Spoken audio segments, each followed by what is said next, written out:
大家好，欢迎收看爱上电子。网购一个遥控模块，我们打开看看，是为了给一个用电器来加装的。实际上原装是没有被打开的，我现在给它打开了。这里边就是一个小的接收模块。这两个芯片的型号都被打磨掉了，这个晶振是 4.897 兆赫的，这边是个遥控器，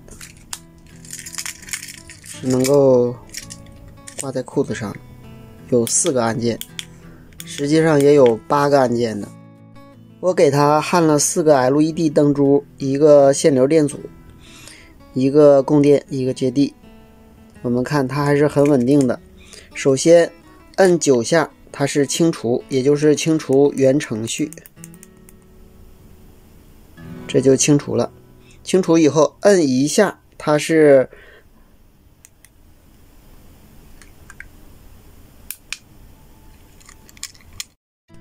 点动模式。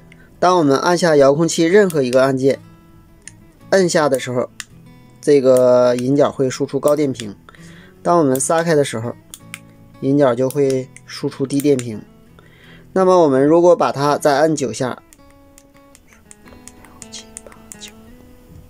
那么它就清除了。清除之后我们按2下，然后我们再按遥控器，它就识别遥控器了，它就是自锁模式。我们看，按1下一个灯亮，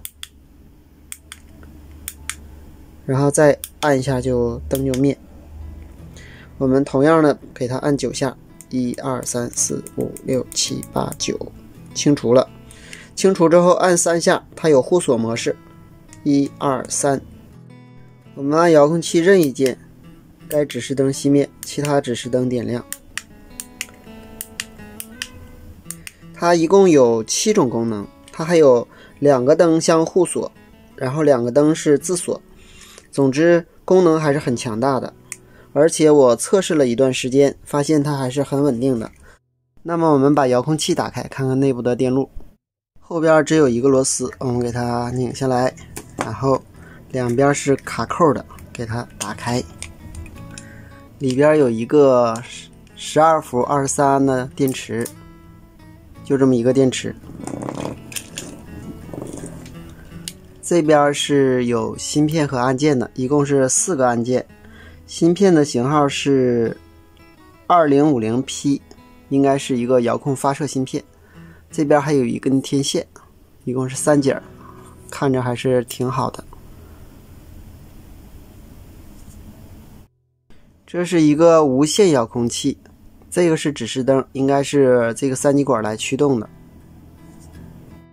它的遥控距离也很远，刚才我在别的屋里进行遥控，控制十分的灵敏。这个机器的遥控坏了，我给它换到这上了。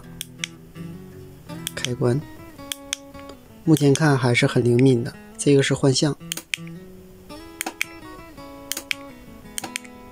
这个是单独的这个电机的开关，